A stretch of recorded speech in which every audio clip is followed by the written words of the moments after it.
Okay, I'd like to have the opinion of each of the panel members as to what they regard the biggest risk factors that would indicate, or factors that would indicate that we are overdoing CR.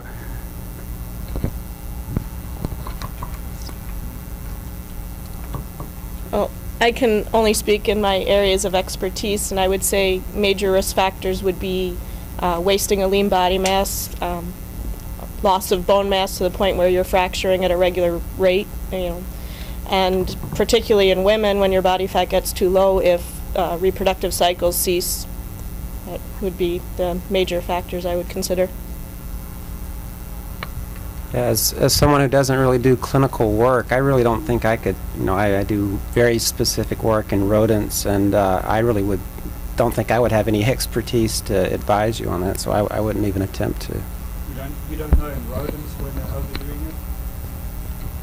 Really, my work, if you recall, is really focusing on brief calorie restriction, and I'm really just looking at a very specific aspect. I'm using it, for the large part, as a way to evaluate how the system can improve insulin sensitivity, and as a probe for that. So I guess I really wouldn't want to go beyond what I feel like I'm comfortable in my expertise. Well, I just finished stating some of the things I think at the metabolic level. Just to give you one other insight that I'll just venture a little bit on, as far as a symptom that might appear when you're starting to get in questionable areas, is sleep disturbances. And I'm seeing some of the metabolic effects of that in a number of the CR study group members via this kynurenine metabolites, quinolinic acid, going quite high.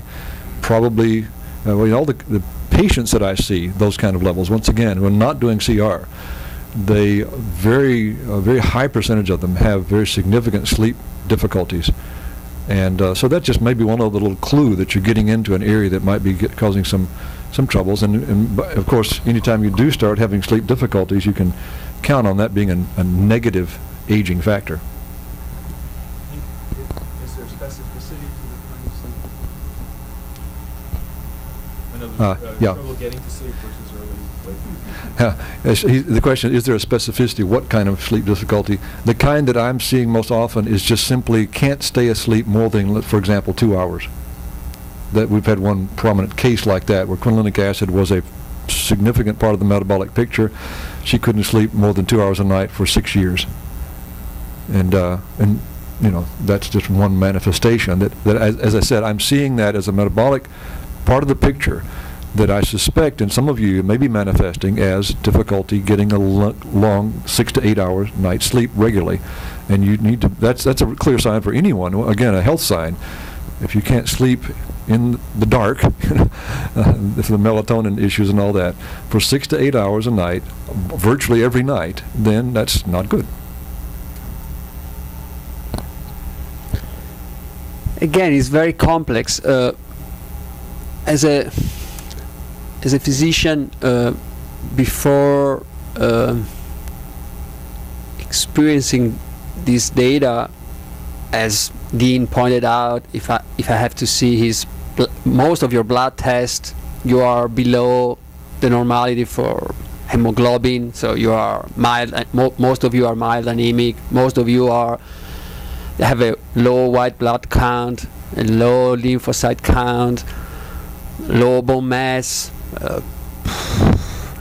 and other signs that, as a physician, you say that's wrong. On the other side, doing research and watching the data on animals, you can understand, you can appreciate that maybe what is considered normal, because everybody knows that normality is to take, 10,000 people, as I explained yesterday, that we consider to be healthy, that they do not have a disease at that moment, and measure platelets or whatever, and say, okay, we take 95%, so we cut 5% in the low and 5% in the upper, and that's the normality. Clearly, in a population where 65% are overweight and 1/3 is obese, the normality is different from yours. So here, that's the problem. On the other side, anorexic people, you know what's the problem of anorexic people. So when you go too low in body mass index, too low in fat, too low in calories, everybody knows that the risk of anorexia, that is an increased mortality, an increased rate of fractures, infections, and even if your calories is too low, you can have a myocardial infarction with clean arteries, wasting of muscle, and bunch of complications. So the point is, where is safe to stop? And the problem is that there is not a rule where you can say 5%. It's clear in medicine that everybody is different, so we are not the same person. So individually it's difficult in this kind, with the knowledge we have, to make a conclusion and say you 5% is safe, the lymphocytes has to be more than 0.6, the white blood cells has to be more than. It's really, really difficult.